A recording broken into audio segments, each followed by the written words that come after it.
మీ అందరికీ వియత్నాం యుద్ధం అంటే తెలుసా? వియత్నాంలో అమెరికా యుద్ధం చేస్తున్న రోజుల్లో అక్కడ ఉన్న యువత అందరూ కూడా హిప్పీలుగా మారిపోయారు. ఎందుకంటే సైన్యం వెళ్ళటం ఇవన్నీ అలా వాళ్ళకి నచ్చలేదు.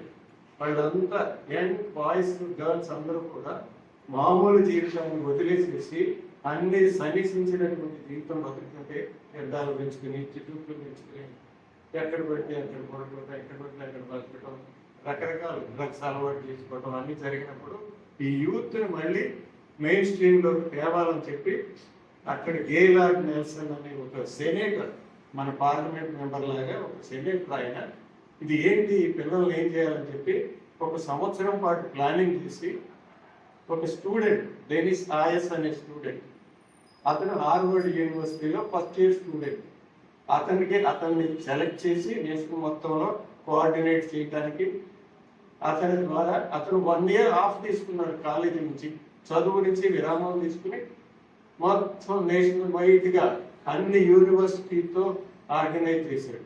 యూనివర్సిటీస్తో ఆర్గనైజ్ చేసినప్పుడు విద్యార్థులు పాల్గొన్నారు, వాళ్ళ టీచర్లు పాల్గొన్నారు, కమ్యూనిటీలు పాల్గొన్నాయి, చర్చిల్లో జరిగింది, పార్కుల్లో జరిగింది. 1970 ఇదే రోజున అప్పుడు 2 కోట్ల మంది అంటే 20 million పీపుల్ వాళ్ళందరూ రకరకాల సమావేశాలు చేసుకుని దేశం అంతా మొట్టమొదటిసారిగా పర్యావరణం గురించి చర్చించుకున్నారు. ఏం జరుగుతుంది మన చుట్టుపక్కల, ఇది ఇలాగా ఉండాలా అని మారినప్పుడు మొట్టమొదటిసారిగా అమెరికాలో అప్పుడు ఉన్నటువంటి అధ్యక్షుడు ఎవరు, రిచర్డ్ నిక్సన్, ఆయన conservative party, Republican party president, ఆయన కూడా దిక్కు లేక ఇంత ప్రజా వెలుగు ఉండేసరికి మొట్టమొదటిసారిగా పర్యావరణ పరిరక్షణ ఏజెన్సీ, ఎన్విరాన్మెంటల్ ప్రొటెక్షన్ ఏజెన్సీ అనే దాన్ని స్టార్ట్ చేశాడు. అక్కడి నుంచి పర్యావరణ చట్టాలు మొదలయ్యాయి. పర్యావరణ చట్టాలు, పర్యావరణ కాపాడటం అనేది మొదలయ్యింది. అంతకు ముందు లేదు. ఇది ఎందుకు చెప్పాల్సి వస్తుందంటే, మనం ఏ మార్పు కావాలన్నా కూడా మాటలు చెప్తే జరగదు, దానికి ప్రజల మద్దతు కావాలి. ఎక్కువ మంది మాకు ఇది కావాలి అని డిమాండ్ చేసినప్పుడే పని జరుగుతుంది. ఇక్కడ మన దగ్గర మనం ఏం చేయట్లేదు. మొన్న మాత్రం ఒక్కసారిగా యూనివర్సిటీ భూములు ఆక్రమించారని చెప్పి విద్యార్థులు బయటకు వచ్చారు. సమాజంలో సోషల్ మీడియాలోనే జరిగింది, కానీ మొత్తంగా సమాజం పెద్ద గొప్పగా ఏం స్పందించలేదు.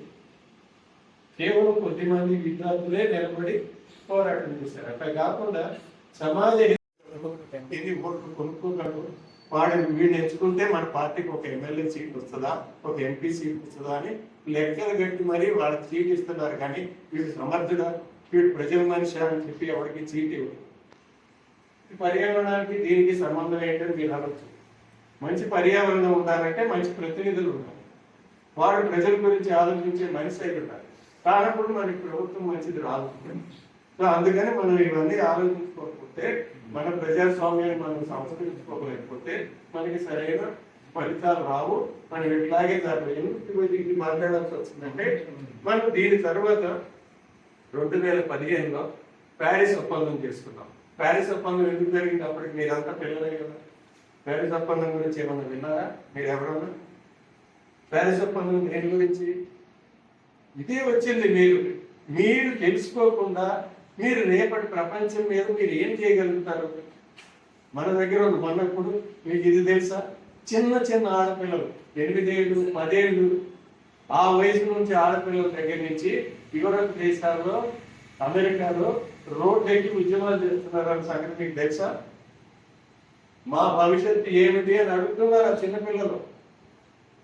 ఆస్ట్రేలియా ప్రైమ్ మినిస్టర్ ఏమన్నాడంటే, స్కూల్ పిల్లలతో మీరు ఉండాల్సిన చోటు పడి మీరు రోడ్డు మీద ఎందుకున్నారో, మీరు ఎందుకు వస్తున్నారని చెప్పి ప్రశ్నించే వాళ్ళు ఏమడిగారు తెలుసా? మేము స్కూల్లో చదువుకున్న పాఠాలు మీరు గుర్తించట్లేదు, మేము చదువుకున్న సైన్స్ నువ్వు గుర్తించట్లేదు, ఆ చదువుకుని మాకేం ప్రయోజనం, మా భవిష్యత్తు ఎలా ఉంటుంది అని అడుగుతున్నారు. సమాధానం చెప్పలేకపోయాడు. అట్లా అడగగలుగుతున్నారు అంత చిన్నపిల్లలు. మరి మన దగ్గర మనం అడుగుతున్నామా? మన ప్రతినిధులు మనం ప్రశ్నించగలుగుతున్నామా? ప్రశ్నించగలిగే స్వేచ్ఛ మనకు ఉన్నదా? ఎందుకు లేదు? ఉంటారు కదా. ఈ ప్రశ్నలు మనకి తలెత్తారు కదా. మీరు ఆలోచించకపోతే ఎవరు ఆలోచిస్తారు? మాకంతా టైం అయిపోతుంది, ఎంత బతుకుతామో తెలియదు. రేపు మీది మీకు తెలియకపోతే, విషయం తెలియకపోతే మీరు ఎలాంటి ప్రభుత్వంలో ఉంటారు, మీ బ్రతుకులు ఎలా ఉంటాయి, ఎంత దుర్భరంగా ఉంటాయో మీరు ఆలోచించుకోగలుగుతున్నారు. అది ఎప్పుడు థింక్ అబౌట్ ఇట్. మరి చదువుకునేది ఎందుకు? మిమ్మల్ని అందరూ నేను ఒకటి అడుగుతున్నాను, మీరు ప్రశ్నించుకోండి. You ask yourself, why I'm going to college, why I'm learning, what is the purpose of my studies? ఎప్పుడన్నా అడిగారా? మీ స్కూల్లో, మీ కాలేజీలో ఒకసారి డిబేట్ చేసుకోండి. Why we're study, why are we're coming to this, what for, what are we learning here, what is the use of that learning అని ఒక ప్రశ్న అడగండి. మీ మాస్టర్లు కూడా అడగండి, ఏం చెప్తారో చెప్పండి. వాళ్ళ దగ్గర కూడా సమాధానం ఉండదు. ఎందుకంటే వాళ్ళకి ఈ రొటీన్లో, ఈ మురిగొంతులో కొట్టుకుని వచ్చినాడు. ఒక ఉద్యోగం తెచ్చుకోవాలి, నెల జీతం తీసుకోవాలి, బతుకోవాలి. అంతేగాని అసలు మనం ఏంటి, ఈ భూమి ఏంటి, మనం ఏంటి, మన పాత్ర ఏంటి, మన సమాజం ఏంటి అని ఆలోచించే లక్షణాలు లేవు మన సమాజంలో. అందువల్లనే మనం ఇట్లా పడిపోతున్నాం. సార్ 2015 ఎందుకు తీసుకున్నారంటే భూమి వేడెక్కుతోంది. అవునా? మీరు వేడెక్కుతుంది, మీరు గుర్తించారు కదా. ఎందుకు వేడెక్కుతుంది? మీకు ఏమైనా కారణం తెలుసా? దానంతట అదే వేడెక్కుతుందా? దానికి ఏమన్నా మానవ చర్యల కారణం ఉందా? మనం ఏం చేస్తున్నాం? విపరీతంగా ఇంధనాన్ని వాడుతున్నాం. ఏం ఇంధనం వాడుతున్నాం? పెట్రోల్, బొగ్గు, నేచురల్ గ్యాస్. అవునా? ఈ మూడుల్లో ఏముంటుంది? మూడింట్లో కామన్గా ఏముంటుంది? ఈ మూడు ఇంధనాల్లో కామన్ గా ఉండేది ఏంటి? కార్బన్. అవి ఇంధనాలు తగలబెట్టేటప్పుడు ఏమొస్తుంది? Carbon dioxide. కార్బన్ డైఆక్సైడ్ యొక్క భౌతిక గుణం ఏంటి? It's a green house gas. Green house gas అంటే ఏంటి? What does it do? ఏం చేస్తుంది గ్రీన్ హౌస్ గ్యాస్? ఒక్కటి చెప్పండి. What does A green house gas do? It traps the heat. ఇప్పుడు ఏమవుతుంది? సూర్యుడి నుంచి మనకి శక్తి వస్తుంది. శక్తి ఏ రూపంలో వస్తుంది? సూర్యుడి నుంచి మనకి కాంతి రూపంలో వస్తుంది. అంతే కదా. ఆ కాంతి కూడా it's a packet of energy. Packets of energy రూపంలో వస్తుంది. ఆ ఎనర్జీ భూమికి తగలగానే, ఏదైనా ఆబ్జెక్ట్ తగలగానే ఇట్ బికమ్స్ ఇంటూ హీట్. ఆ హీట్ భూమి వేడెక్కిన తర్వాత ఈ భూమి మీద సమతుల్యత ఉండటం కోసం, for balance of energy, the earth also rejects that heat. As much heat as it receives on the planet, it rejects that heat. జనరల్గా నైట్ టైంలో ఎక్కువగా రిజెక్షన్ జరుగుతుంది. ఆ రిజెక్షన్ అవుతున్నప్పుడు ఏమవుతుంది? It reflects the heat. Reflects కాకుండా it transmits the heat as దాన్ని ఏమంటారు? Long wave infrared thermal radiation అంటారు. Long wave infrared thermal radiation. Light radiation గా తీసుకుని థర్మల్ రేడియేషన్ గా బయటికి పంపిస్తుంది. థర్మల్ రేడియేషన్ బయటికి వెళ్ళేటప్పుడు కార్బన్ డైఆక్సైడ్ దానికి అబ్జార్బ్ చేస్తుంది. లైట్ ఏమో it is transparent to light, but it is opaque to thermal radiation. ఆ హీట్ తీసినప్పుడు అది మళ్ళీ ఆ హీట్ ని మళ్ళీ వదిలిపెట్టేటప్పుడు 50% ఎర్త్ మీద ట్రాప్ అవుతుంది, 50% అంతరిక్షంలోకి వెళ్ళిపోతుంది. So, extra heat that is trapped by carbon dioxide is the cause of this global warming. Not only carbon dioxide, there are other gases also which are greenhouse gases. Particularly chemical industry, most of the chemicals are harmful. There is no chemical which is harmless. We say even water is harmful in many ways.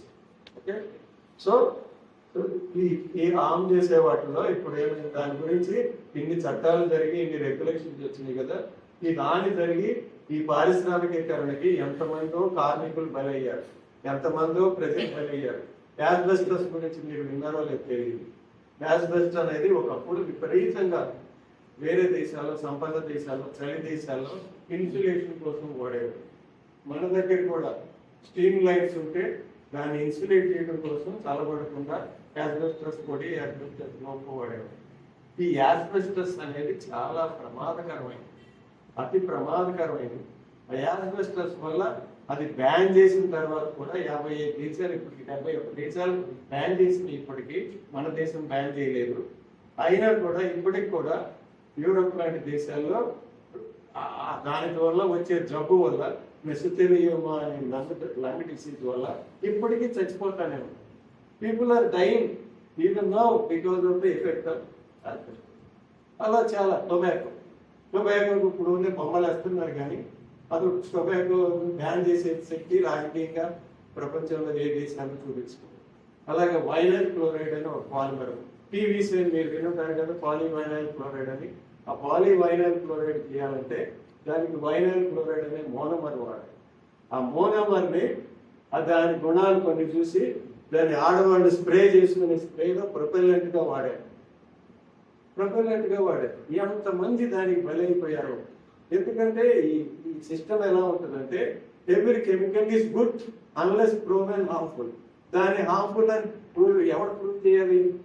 ప్రభుత్వం చేయదు, company వాడు చేసి దాచిపెడతారు.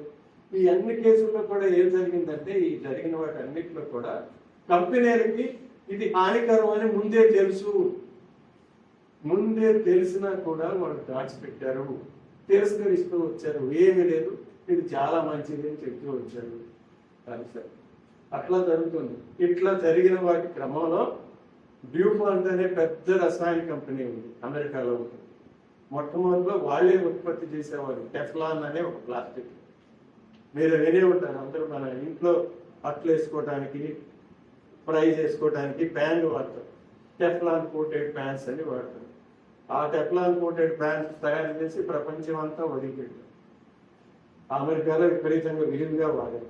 ఆ వాడుతున్న క్రమంలో ఆ తయారు చేయడానికి ఒక రసాయనాన్ని వాడతారు, పిఎఫ్ఓఏ అనే రసాయనం ఉంది.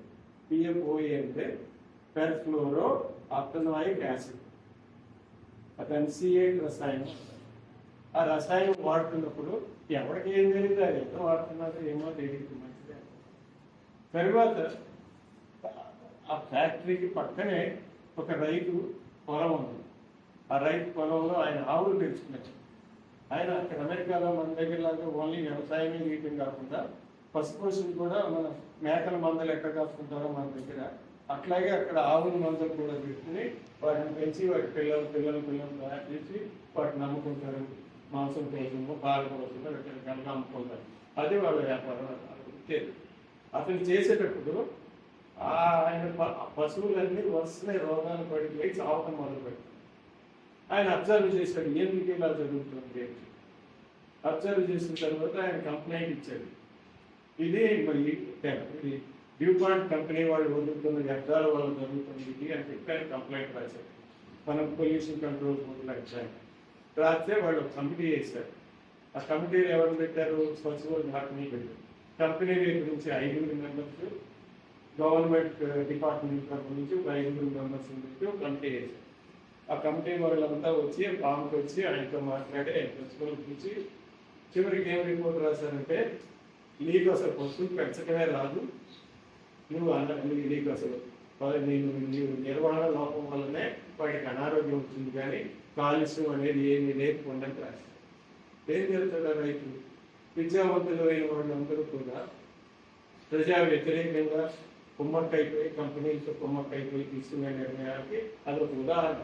అక్కడే కాదు, మన దేశంలో కూడా ఇలాంటి ఉదాహరణలు చాలా ఉంటాయి. వాళ్ళు పెద్ద ప్రొఫెసర్లు యూనివర్సిటీలో, పెద్ద ల్యాబొరేటరీస్లో పెద్ద సైంటిస్టులు, వాళ్ళని కమిటీలో నిపుణులు చేస్తారు. అక్కడికి వెళ్ళి వాళ్ళు ఏం చెప్తే అక్కడ సంతకం పెట్టేసేసి ప్రజా వ్యతిరేకంగా చేస్తారు. అమ్మో, అంత పెద్ద సైంటిస్ట్ చెప్పాడు, అది నిజం కదా, మీరేంటి గొడవ చేస్తున్నారని ధ్యానం జరుగుతుంది. అంత దుర్మార్గం జరుగుతుందండి అన్ని దేశాల్లో. అదే జరుగుతుంది. ఓకే, ఇట్లా ఉన్నప్పుడు అట్లాగే అక్కడ ఇది జరిగిన తర్వాత అతనికి వేరే దిక్కు లేక కోర్టుకు వెళ్ళాడు. కోర్టుకు వెళ్ళాలంటే అంత పెద్ద కంపెనీకి తాగితే ఆమె పుట్టిన బిడ్డ పుట్టగానే చచ్చిపోయింది. ఆమె అందుకని లీడ్ తీసుకుని దాని వ్యతిరేకంగా, పర్యావరణ కెమికల్స్ వ్యతిరేకంగా ఆమె ఉద్యమం చేస్తుంది. అక్కడ ఒక మ్యారథాన్లో పాల్గొన్నటువంటి లేడు, యంగ్ లేడు. అలాంటి పరిస్థితులు ఉంటే మన దగ్గర మన ఎవరు కాపాడుతాడు, మన ఎవరు మాట్లాడతారు? ప్రజలందరూ కంపెనీ వాడు పెట్టుకుంటున్నాడని మెదలకుండా కూర్చుంటే తర్వాత జరిగే నష్టానికి ఎవరు బాధ్యులు? ఎవరు చేయాలి? ఇప్పుడు పరిస్థితి ఉంది కనుక మొన్న యూనివర్సిటీ ల్యాండ్ ఉన్నప్పుడు అందరూ సోషల్ మీడియాలో రాశారు, పెట్టారు, మాట్లాడారు, రాశారు. అలా ఇప్పుడు ఎందుకు చేయకూడదు? మీరందరూ ఎందుకు దాన్ని ప్రశ్నించకూడదు? ప్రశ్నించకపోతే న్యాయం ఎట్లా జరుగుతుంది? తెలుసుకోకపోతే న్యాయం ఎట్లా జరుగుతుంది? ఆ కంపెనీ లాభాల కోసం ఏదైనా చేస్తుంది. మీరు చచ్చారో బతికారో వాళ్ళకి ఏమి లేదు. ఎందుకంటే అంత బాధ్యత కలిగినటువంటి కార్పొరేట్ రెస్పాన్సిబిలిటీ ఉన్నటువంటి కంపెనీలు వాళ్ళు ఏం చేస్తారు? మనం ఏం చేయాలి? మీరు యువతగా మీరు ఏం చేస్తారు? అది మీ భవిష్యత్తే కదా. అందరికీ క్యాన్సర్ వస్తుంది, వేలాది మంది క్యాన్సర్ వస్తుంది. దాని ఖరీదు ఎంత? ఇంతమంది వేలాది మంది క్యాన్సర్ బారిన పడితే దానికి అయ్యే ఖర్చు ఎంత? దానికి కావాల్సిన హాస్పిటల్స్ ఎంత? ఎన్ని హాస్పిటల్స్ కావాలి? ఆ కంపెనీకి వచ్చే లాభాల వల్ల దేశం యొక్క ఉత్పాదకత పెరిగినందువల్ల వచ్చే ప్రయోజనం ఏంటి? దీనివల్ల జరిగిన నష్టము రెండింటికి బేరీజ్ వేయండి. అది ఎంత లాభం వచ్చినా వాడికి ఒకరిని చంపే హక్కు ఎవరికైనా ఉండాలి. మరి దీని గురించి మనం ఏం చేద్దాం? ఈ ఎర్త్ డే సందర్భంగా ఇలాంటి అన్యాయాల గురించి మనం మాట్లాడుకోలేకపోతే మేము ఏదో ఉండే మీటింగ్లు పెట్టుకున్నాం, వచ్చాం, పోయామంటే అర్థమేముంది? మనం కళ్ళ ముందు జరుగుతుందని మనం ప్రశ్నించలేకపోతే మనం ప్రత్యేక ప్రయోజనం. భక్తులారా, అందరికీ మీకు విజ్ఞప్తి చేస్తున్నాను, ఇటువంటి వాటిలో పట్టించుకోండి, ఏమన్నా చేయండి. చేస్తేనే మనకి దీని నుంచి రక్షణ ఉంటుంది. ప్రజల్లో చైతన్యం ఉంటేనే ప్రభుత్వాలు ఒళ్ళు దగ్గర పెట్టుకుని పనిచేస్తారు. Thank you so much.